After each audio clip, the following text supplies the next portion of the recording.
So we'll make a start. Warm welcome to everybody, and I just note that we've got apologies from Councillor Crum and Councillor Webster, and special acknowledgement to Councillor Webster, who's become a grandmother again. Oh. So, yeah, either number 17 or number 18, I'm not sure. Either number 17 or 18. And a special announcement, Councillor Walker is now a grandfather of a bonny 10-pounder. Oh. Well done, well done to the grandparents. Yay for grandparents all round. Congratulations. So is he running the Olympics in 2 weeks' time, John? Family planning pamphlet, 2 pennies. I think I should send one to mine, actually. Right, any other apologies that we've... David for lateness, we'll add that. So I'll move those three. Is there a seconder? Councillor Cooper, I'll put that. All those in favour, please say aye. Against, carried. Declarations of interest, we'll get to that. Confirmation of the minutes on the 6th of July. I'm happy to move those. Is there a seconder? Councillor Casey. All those in favour, please say aye. Against, carried. None of those items are relevant to this meeting, so we'll get straight into the business.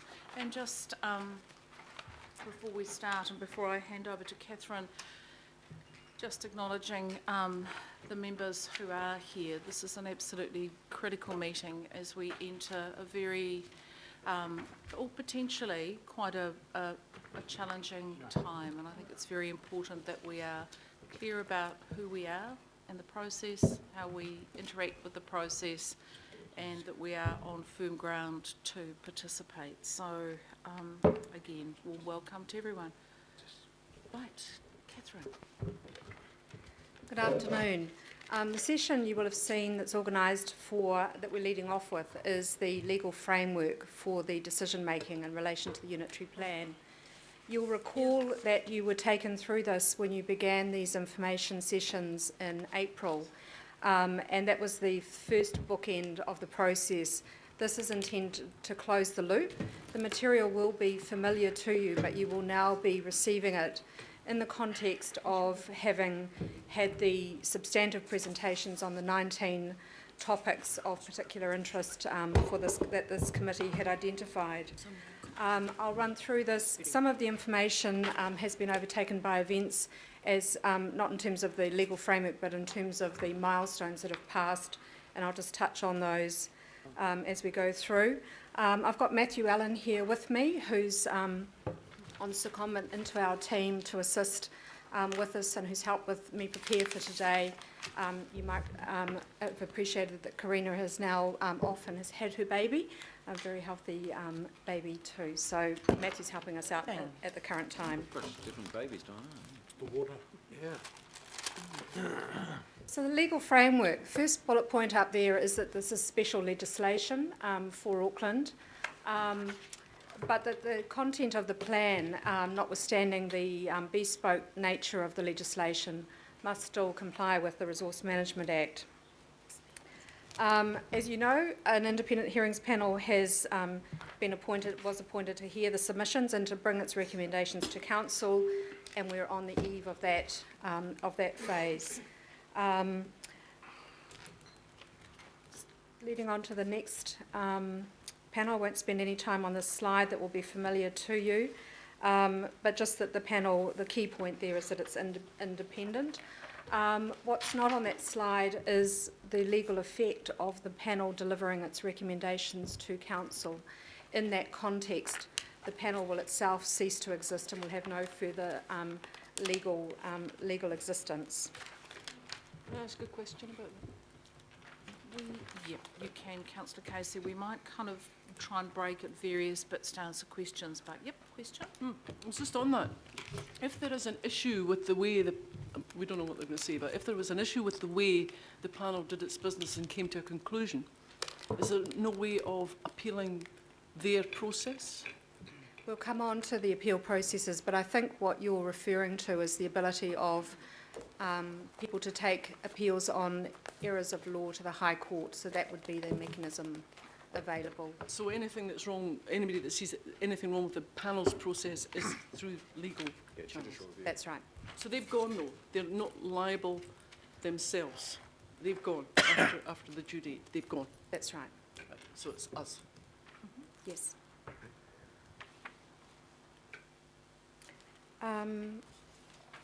Sorry, just returning to this slide.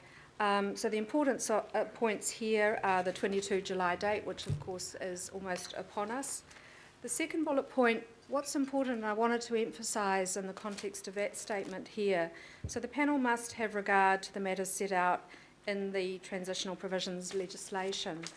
What that means for you is, in fact, it's actually, it must ensure that when it delivers your recommendations, its recommendations to the council, if the council was to accept those recommendations, that council would be complying with all of its obligations under the Resource Management Act. So it's an important provision and highly relevant in the context of the 20 working day decision-making period. Last point there, of course, this is one of the examples of time having overtaken matters, in that the panel did have a legal power to make a request to the Minister for an extension, but of course has not done so and is clearly not going, has no need to do so.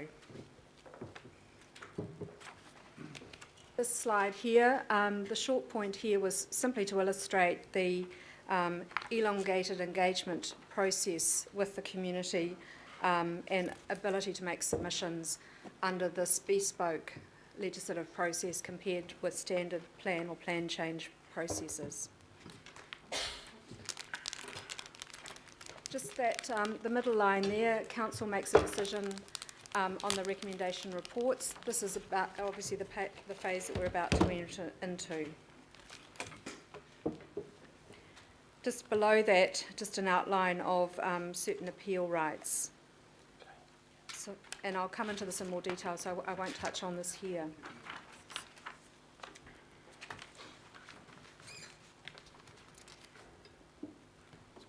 We must publicly notify decisions by 19 August, having received the recommendations on 22 July. I think that date's been well publicised and you're all familiar with that. The ability for the council to seek an extension is limited. That is a one-off ability to request for up to 20 working days time frame before it publicly notifies its decisions. And that request to the Minister is entirely at the Minister's discretion as to whether to grant any such request should it be made.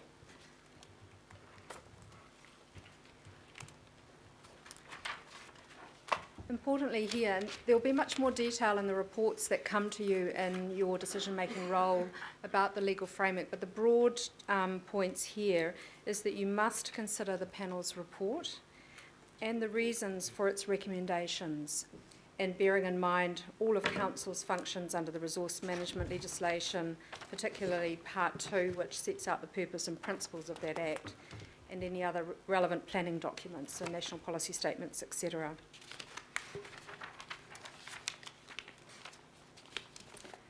This is a high-level overview of what the Council must not consider in taking its decisions. The first point there is any personal interests, financial or non-financial, other than those that are in common with the public. And the second conversation that we'll have with you is just a refresh of the general principles relating to management of conflicts of interest and a discussion around the assistance that might be is available to each of you to work through any matters that you wish to in advance of decision making. In that context, on the discussion of conflicts, we also have two members of the Office of the Auditor General's Office here to give you an outline of the role that office has in relation to the management of certain interests. Must not take into account, must not consider trade competition, the panel's processes, which is the point that was raised, so it's not for us to question that process, and the panel's determination of scope. So the panel determines whether a matter is in or out of scope. And last bullet point, importantly, in which again you'll all be familiar with, is that must not consider any information, so that's evidence or submissions, that was not before the panel.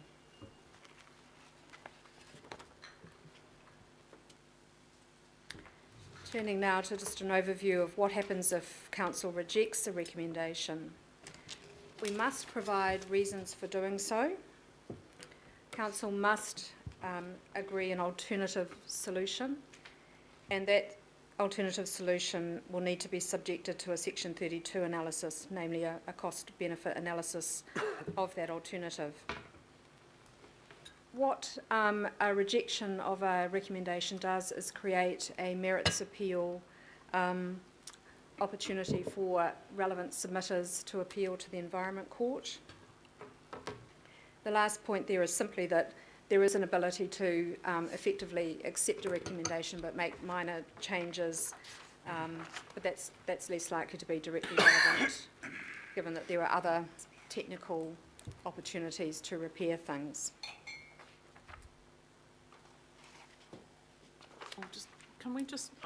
I see you, Councillor Casey, can we just get to the end of this bit and then take that question?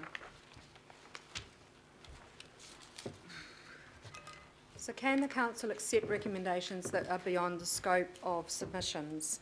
The answer is yes, but only in circumstances where the panel recommends that we do so. The legislation expressly enables the panel to do so. The language in the Act is that the panel is not limited to making recommendations only within the scope of the submissions made on the proposed plan.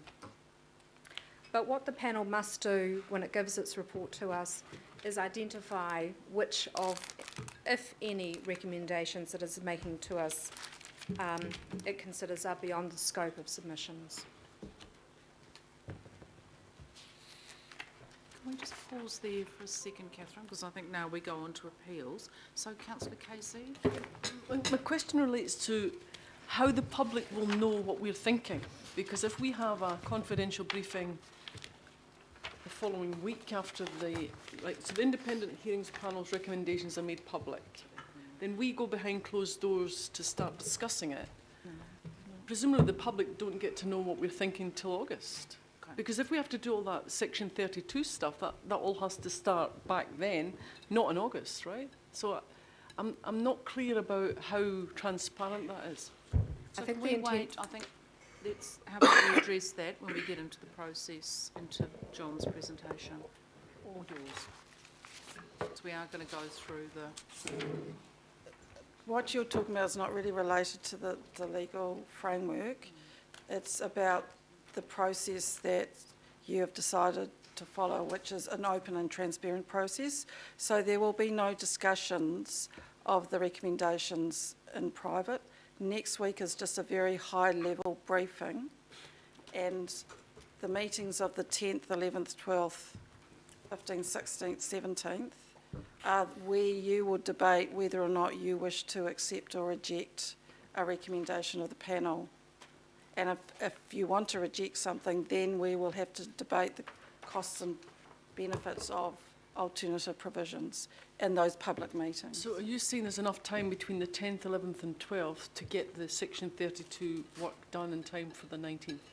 Is that when it happens? Well, Not we will earlier? have, if this council wishes to reject any of the recommendations, staff will have to draw up alternative provisions instead, and we will have to do the cost-benefit analysis, because all of that has to be part of our notification of our decision on the 19th of August. So yes, we will have to do that.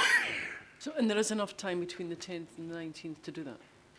And I think this is the hard part, Councillor Casey, until we see it on the 27th and we have a sense of the scale and extent of the recommendations, and then we have an idea of the scale and extent of any areas of concern, it's very hard to kind of prejudge how big or small the section 32 analysis would be. There may be none, there may be quite a lot, and the bottom line is we'll need to make the work fit the time.